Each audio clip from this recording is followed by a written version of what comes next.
The defective bearing felt wrong in my hands. Surface tolerance was off by 0.003 inches. Not much to most people, but at highway speeds, that tolerance gap becomes a death sentence. My name is Michael Stevens. I'm 54 years old, and I was holding the evidence that would get me fired in about 20 minutes. I twisted my wedding ring, Sarah's ring really, checking the specs one more time. 28 years I'd been at Pierce Manufacturing, and I'd never let apart this shoddy reach production. The bearing housing showed stress fractures that any first-year machinist could spot. Jason Pierce had approved it anyway. Sarah would have understood why I couldn't sign off on this garbage. She was driving home from her sister's place 3 years ago when the brake assembly failed on I-75. Competitor's part met all the industry standards, right up until it didn't. State police said she never had a chance to react. One minute she's singing along to the radio. Next minute she's gone because some engineer somewhere decided good enough was actually good enough. The conference room buzzed with pre-meeting chatter. Ford's procurement team had driven up from Dearborn for the contract signing, $85 million over 4 years. Biggest deal in Pierce Manufacturing's history.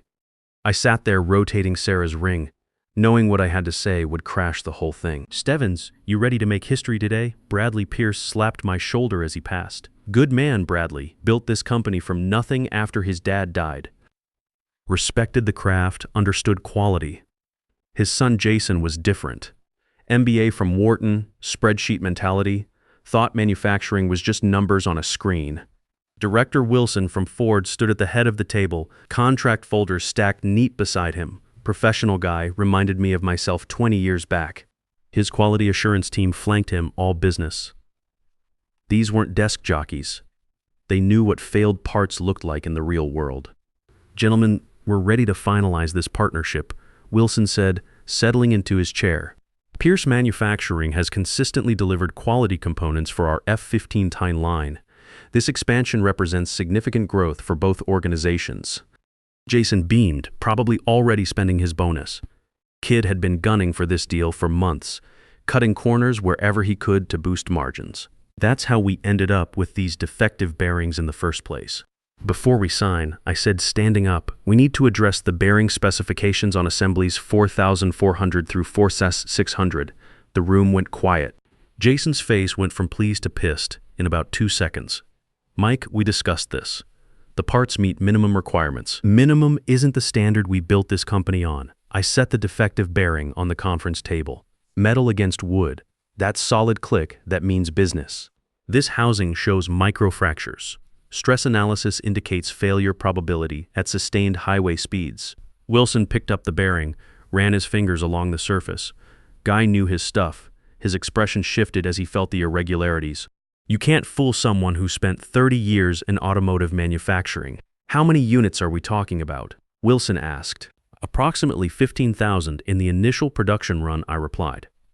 Jason stepped forward. "Mike, you're out of line. These components passed our quality assurance review. I never signed off on QA for this batch because you're being unreasonably rigid about tolerances that exceed industry standards." There it was, industry standards.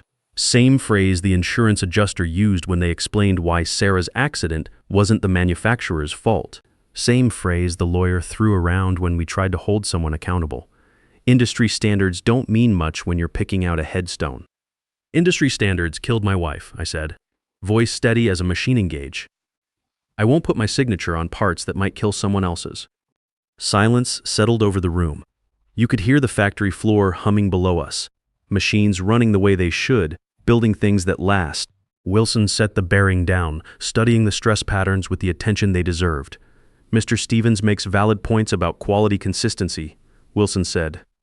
"Ford's reputation depends on component reliability. We can't afford field failures, especially in safety-critical applications." Jason's jaw tightened. "Mike, you're putting this entire contract at risk over perfectionist standards that aren't cost-effective. Quality is always cost-effective in the long term. Not when it prices us out of competitive bidding." Jason turned to his father. "Dad, we need to make this deal happen." Mike's being inflexible. Bradley looked between his son and me. 28 years of loyalty, of building this company's reputation one perfect part at a time, of training his people, fixing his problems, making his quarterly numbers while maintaining the standards that kept Pierce Manufacturing's name clean. In the end, blood runs thicker than precision specs. Mike Bradley said quietly, "Maybe you should take some time to reconsider your position." "My position is that defective parts don't leave this facility with Pierce Manufacturing's name on them." "Then maybe it's time for you to leave this facility," Jason said, effective immediately. The words hit like a punch press malfunction. Sudden, final, irreversible. In the silence that followed, I could hear everything: the air conditioning cycling, papers rustling, someone's coffee mug hitting the table. Wilson stood up, closing his contract folder. "Gentlemen, Ford requires key personnel continuity for major supply contracts. Mr. Stevens was specifically named in our quality assurance requirements. We have other qualified engineers," Jason insisted, but his voice had lost some of its authority. "None with Mr. Stevens' 28 years of experience with our specifications." Wilson looked at me directly. "Mike, what's your assessment of product readiness?" I twisted Sarah's ring. Moment of truth. The room was waiting, and I could feel the weight of 28 years pressing down on me.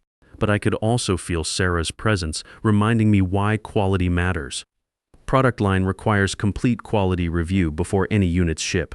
Current batch fails reliability standards for highway applications. Wilson nodded to his team. "We'll need to postpone contract execution pending quality resolution." "You can't walk away," Jason protested.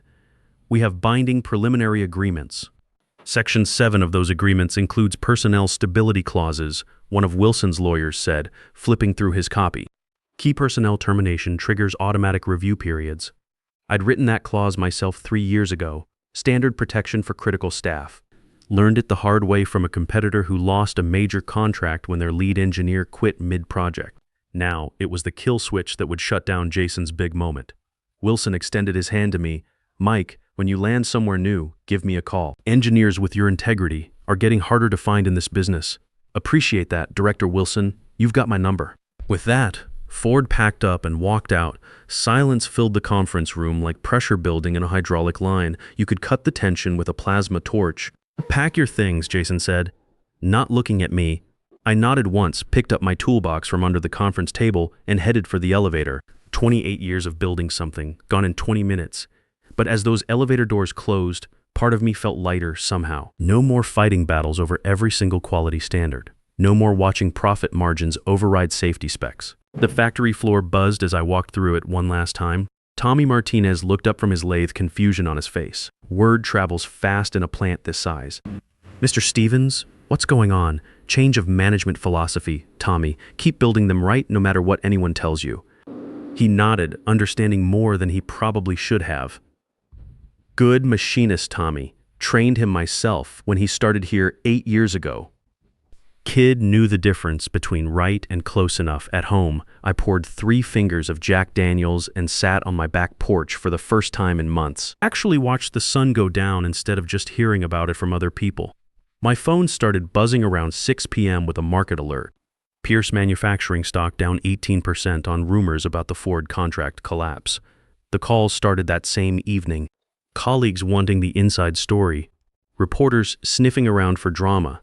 Headhunters trying to place me somewhere else. I let them all go to voicemail.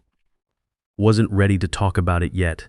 Instead, I worked in my garage, had a '67 Mustang I'd bought 3 years ago, right after Sarah's funeral. Never had time to touch it, but now time was all I had. Started with the engine block, checking every measurement twice, cleaning every surface until it was perfect. No shortcuts, no good enough. The way things should be built.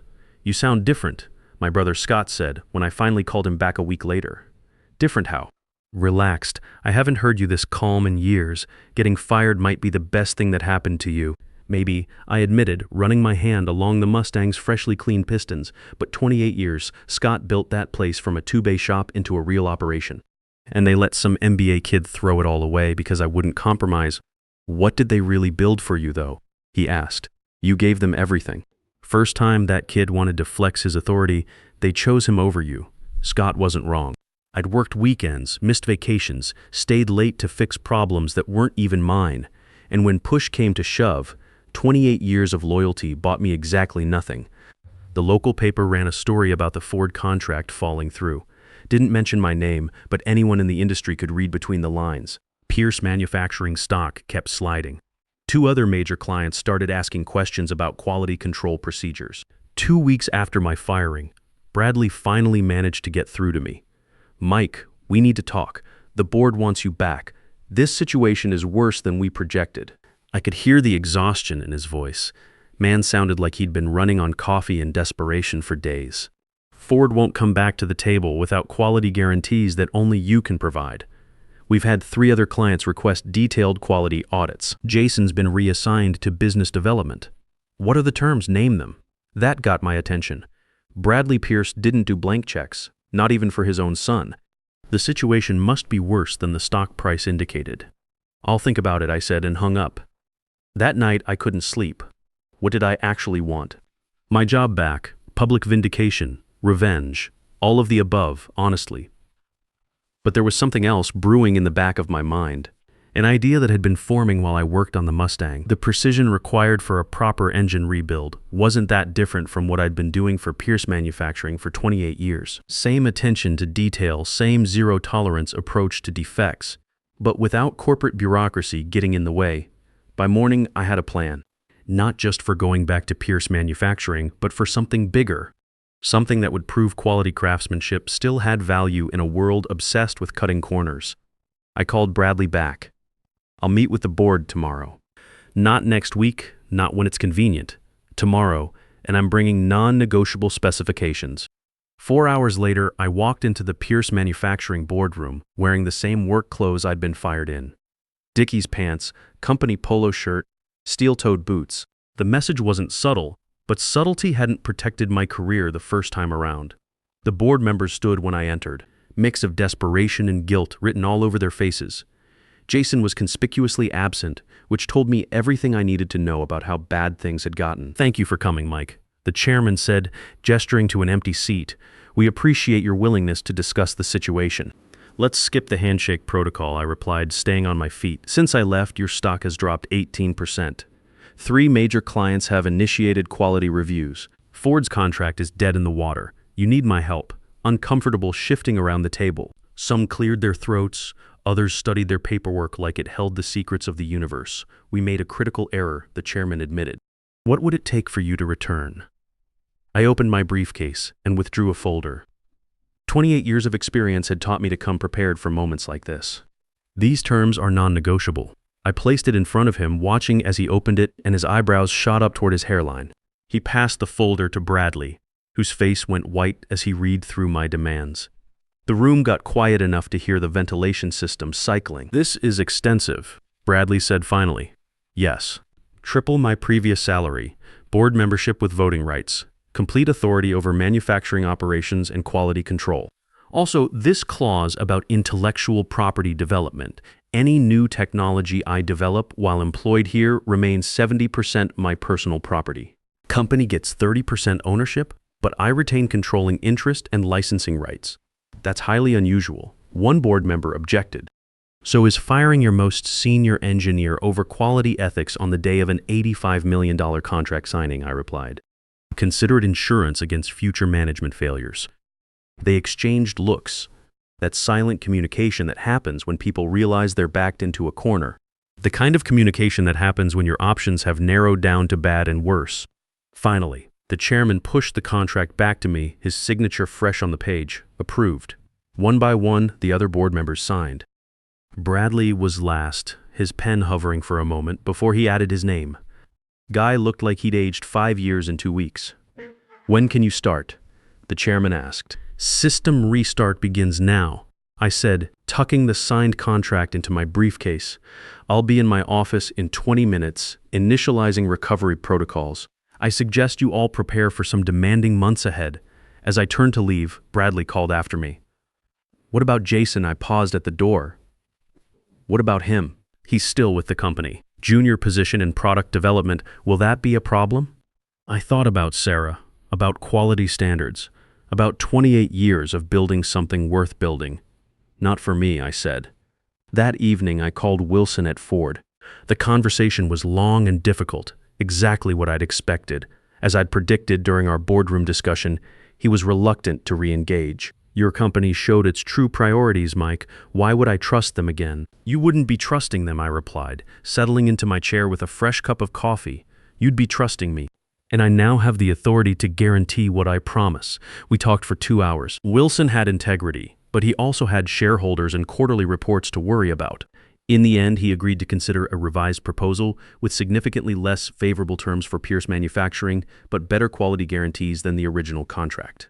The new deal would be worth $68 million over 4 years instead of the original $85 million, 20% haircut for the company, but it was something.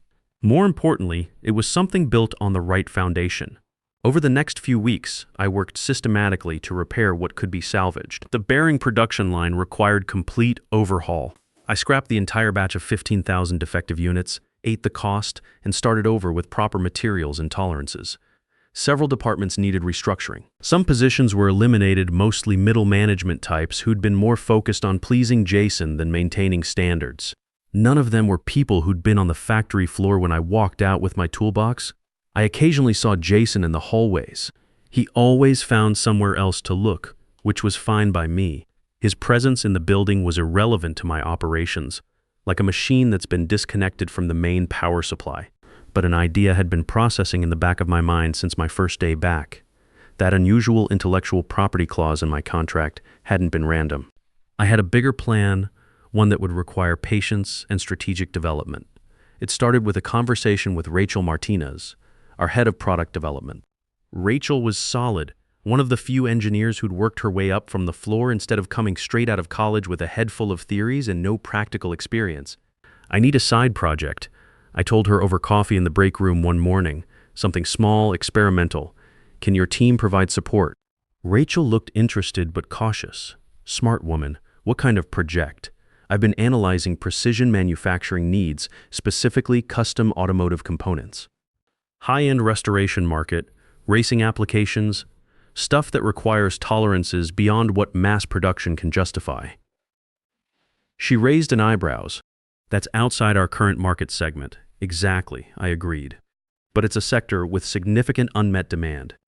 My contract allows for exploration of new technology development, and this fits within those parameters. Why not just expand Pierce Manufacturing into this market directly? Because different markets have different quality requirements, I explained. Restoration and racing customers want absolute precision, not cost-effective approximations. They're willing to pay premium prices for premium quality. Mass production customers want good enough at the lowest possible price. Within days, Rachel had assembled a small team of our best people. We worked evenings and weekends, conducting market research, developing prototypes, testing precision manufacturing techniques that went far beyond anything Pierce Manufacturing had ever attempted. The work was exactly what had drawn me to manufacturing in the first place. Clean sheet engineering, premium materials, zero compromises. Every component built to tolerances that would make a Swiss watchmaker proud. I was particularly interested in components that required what I called Swiss precision, tolerances so tight that most shops wouldn't even bid on the work. Racing suspension components, custom engine parts for classic car restorations, specialty transmission gears. The kind of work that separated real craftsmen from parts suppliers. The team embraced the challenge enthusiastically. These were engineers and machinists who'd gotten into manufacturing because they loved building things that worked perfectly. Corporate cost-cutting had sucked the joy out of their daily work, but this project reminded them why they'd chosen this profession in the first place. Meanwhile, I continued rebuilding client relationships and slowly reconstructing a viable partnership with Wilson's procurement office. Pierce Manufacturing was stabilizing, but the company had lost its edge. We were surviving, not thriving. 6 months after my return, our precision components project evolved from concept to functional business. We had prototypes that performed beyond specification, a manufacturing process that could deliver consistent quality, and a growing list of potential clients who were willing to pay premium prices for premium work. The day before our planned launch, I called a company-wide meeting.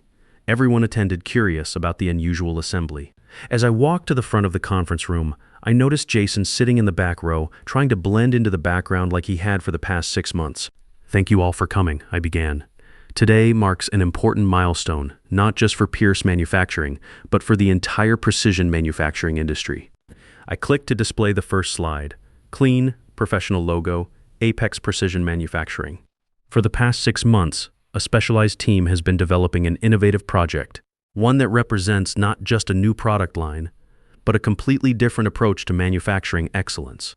Murmurs swept through the room as I clicked to the next slide, showing component specifications that made several engineers sit up straighter.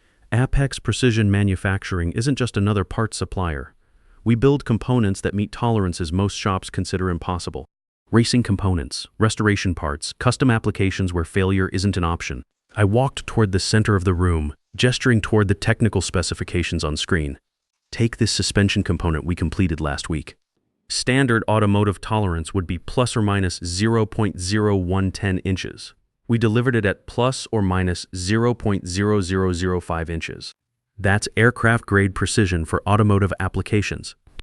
I demonstrated several components we developed, showing how each one pushed the boundaries of what traditional manufacturing considered achievable. No compromise, no good enough, no cutting corners to meet price points. Bradley shifted uncomfortably in his seat. Several board members exchanged glances. In the back, Jason stared with recognition dawning on his face. You might wonder why a traditional automotive supplier is launching a precision manufacturing division. I continued. The answer is simple. We identified a market need and created a solution that serves it properly, exactly what manufacturing should do. I advanced to the next slide showing revenue projections that made several executives lean forward. Market research indicates significant demand for ultra-precision components. We've secured manufacturing partnerships, built distribution channels, and developed a client base that values quality over cost reduction. I paused, meeting Jason's eyes across the room. Every Apex Precision component includes documentation explaining our development philosophy. How one arbitrary decision prioritizing cost savings over safety nearly destroyed a successful company and derailed an $85 million contract. The room went dead silent. No one looked at Jason, but everyone understood the reference. That incident revealed something crucial. When engineering competence gets subordinated to financial pressures, everybody loses. Apex Precision Manufacturing offers a practical alternative to that problem. I clicked to the final slide showing our launch timeline. Thanks to the intellectual property development clause in my employment contract, Apex Precision operates as an independent entity.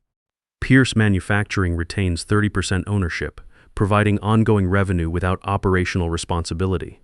Bradley stood up. Mike, this is the first I'm hearing about launching next week. The board should have reviewed timing and market strategy. The board approved my contract, which grants me autonomy over intellectual property development, I replied smoothly. The timing is optimized for current market conditions. Your support is welcome but not required. I turned back to the audience. This isn't just about precision manufacturing. It's about recognizing that true engineering excellence comes from competence, innovation, and integrity, not from cost-cutting or political positioning. With that, I thanked everyone and ended the meeting, ignoring the buzz of conversation that erupted behind me. The launch exceeded every projection we'd made. Press coverage focused on our precision capabilities, but also highlighted the story behind our founding. Fired for ethics. How one engineer turned termination into innovation, read one trade magazine headline. Orders came in faster than we could handle them. Racing teams, restoration shops, custom builders. They wanted components built right, not just built cheap. We had to establish waiting lists within the first month. 2 weeks after launch, our servers crashed when Wilson gave an interview to Automotive News mentioning Apex Precision. Best components I've seen in 30 years, he told the reporter. I appreciate supporting a company that puts integrity first. The interview went viral in automotive circles. Orders tripled overnight. 3 months after launch, Apex Precision had become more than successful. We'd become the standard that other precision manufacturers measured themselves against. Revenue was approaching 40% of Pierce Manufacturing's annual income, and we were just getting started. On the 1-year anniversary of my firing, Jason approached me for the first time since that day. The arrogance that had defined him a year ago had been systematically ground away by 12 months of watching consequences compound into public failure. The way you built this, he said quietly. It's impressive. Quality work tends to be. He nodded, swallowing hard. I've been thinking about what you said, about building things instead of just managing numbers. Would you consider teaching me? Not as a favor, just as a professional development opportunity? I studied him. The kid who'd fired me for refusing to compromise had spent a year learning what compromise actually cost. Sometimes the most powerful lessons come from watching your own mistakes play out in real time. Applications for our technical apprenticeship program open next month. I said, handing him my business card. It's demanding work. No shortcuts, no special treatment. I understand, he said. I need to learn how to build things that last. 6 months later, Jason earned his way into the apprenticeship program. Not because of his last name, but because his application demonstrated genuine understanding of what he'd done wrong and what he needed to learn. Apex Precision continued growing.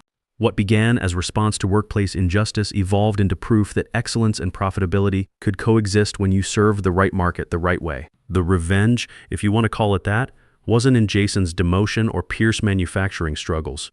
It was in transforming a moment designed to diminish me into a movement that elevated manufacturing standards across the industry. Sometimes the most devastating response to someone trying to delete you from the system is building a better system entirely. And that system can either exclude people or give them chances to prove they've learned from their mistakes. Your choice, how you engineer it. Real power isn't in tearing down the people who wronged you. It's in building something so solid they have no choice but to respect what you've created.